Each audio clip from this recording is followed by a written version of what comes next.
the message is this. We are not stupid. We are common citizens, but we are not stupid. Many things that were revealed today, how power tripper the House of Representative members in that committee, including Rep. Benny Abante, who, by the way, wanted to, open the conversation of me being put in contempt, being cited in contempt, merely because I mentioned that I have no knowledge about being a paid vlogger by drug money or POGO operators. Minura niya ako, ang sabi niya, nanay kabobohan sa quad, sayang kuryente sa'yo. Ay, respectfully, minumura tayo, respectfully. Sa pera ng bayan. This actually revealed a very, very, nonchalant attitude of our of the members of the House of Representatives. Wala kayong pakialam sa pera namin. Imbis na hinahanap nyo kung sinong naglagay ng nag-fill in ng blanco sa bicameral committee para magkaalaman tayo dito kung paano nyo binuo yung 2025 national budget.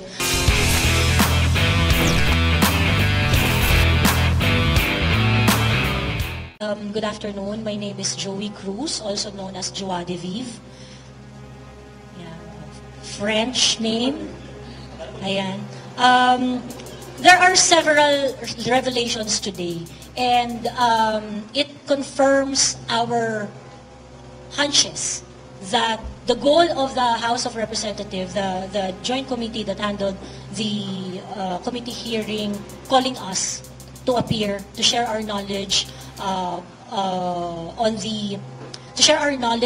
matters that were raised by Rep. Barbers last December 4 and December 16, saying that there are makapili vloggers, narco vloggers, and vloggers being paid by POGO operators. On December 16, Rep. Barbers called on law enforcement groups to investigate malicious vloggers and trolls and to act on any cyber crime that they would see. Very clear. The goal of the House of Representatives is to silence us, put us in jail, or if not, cite us in contempt, and God knows gaano kami katagal ilalagak dyan sa facility ng HOR. Worse, baka dalhin kami sa facility ng regular jail. And that is something that I cannot accept. Unang-una, yung mga subject matter na nilatag nila na sabaw. And, the message is this. We are not stupid. We are common citizens, but we are not stupid. Many things that were revealed today, how power tripper the House of Representative members in that committee, including Rep. Benny Abante, who, by the way, wanted to open the conversation of me being put in contempt, being cited in contempt, merely because I mentioned that I have no knowledge about being a paid vlogger by drug money or POGO operators. Nothing to share. And if I have nothing to share, I am of no use to whatever goal that you wanted to achieve in that committee. My query is, if we have invited a certain Elizabeth Cruz, a.k.a. Joey de Vive, Mr. Chair, if we have invited her and she has an excuse letter, may I know what was the excuse, Mr. Chairman? Consent, please answer the query of Congressman Abante. Please. Thank you, Mr. Chair. Ms. Elizabeth Joy Cruz was invited and she sent an excuse letter via email. Ano po yung kanyang excuse letter? Ano yung dahilan? One moment, sir. I'll get it from the chair. Thank you. Mr. Chair, Comsec, can you kindly also try to tell us those resource persons who have not attended this committee hearing? Yung may mga excuse letter, okay yun. But those who have not reply to our request to be present on today's hearing. Thank you, Mr. Mr. Chair, Chair. particularly first, Mr. Chair, Yes, from Congressman Abante. particularly I am referring to AKA Joe Delivery sapagkat matindi yung kanyang mga sinabi dito. Gusto ko talagang makita siya at makausap sapagkat dito minura niya ako. Ang sabi niya, nanay kabobohan sa quad. Sayang kuryente sa'yo. Ano yung pack you? Hindi ko alam yung pack. Congressman Abante. Katutuloy ko ng buta. Mr. Chairman, Congressman, don't be so personal.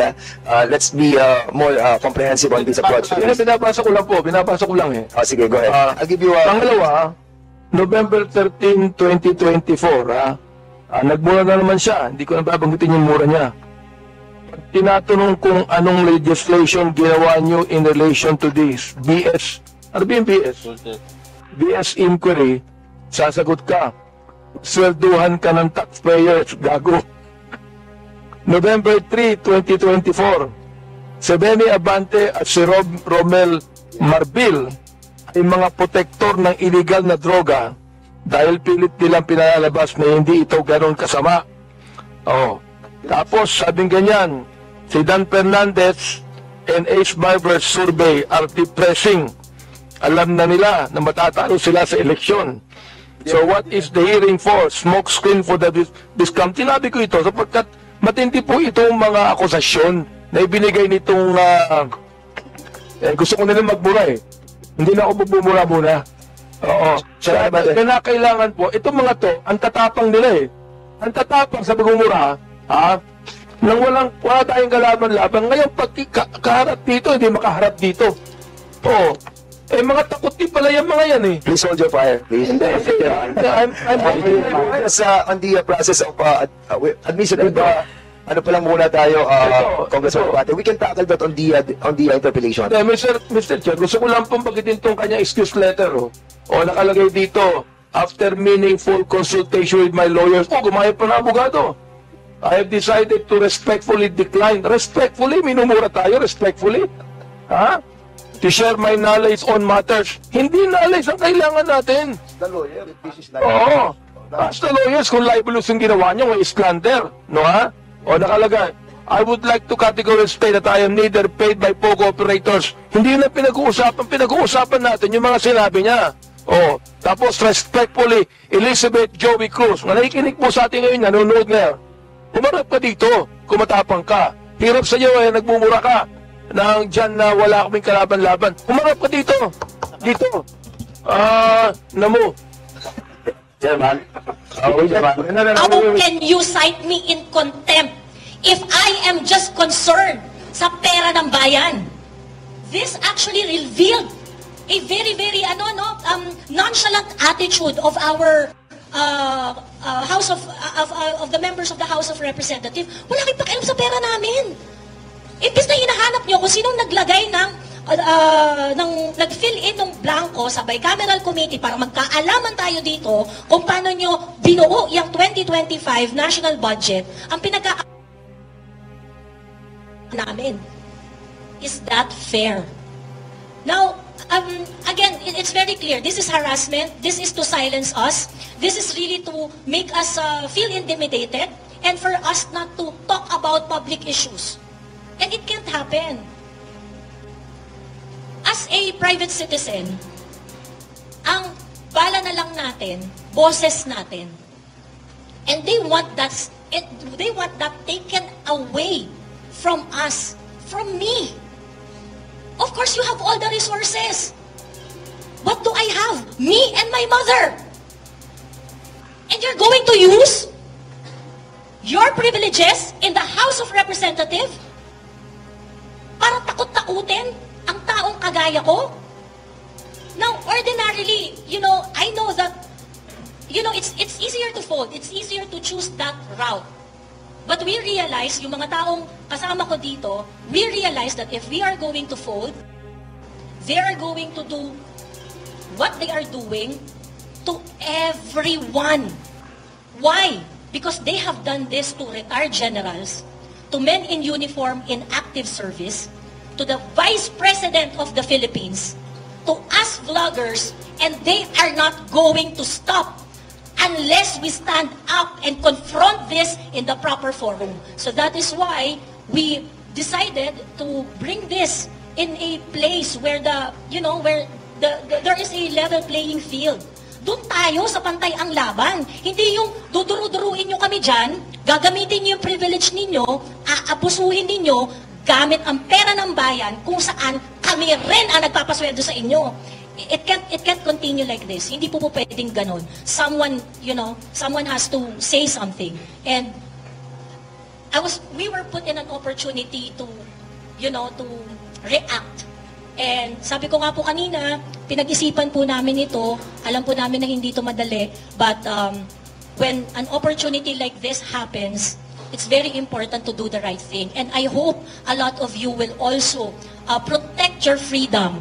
Every single Filipino should know the abuses of some of the members of the House of Representatives.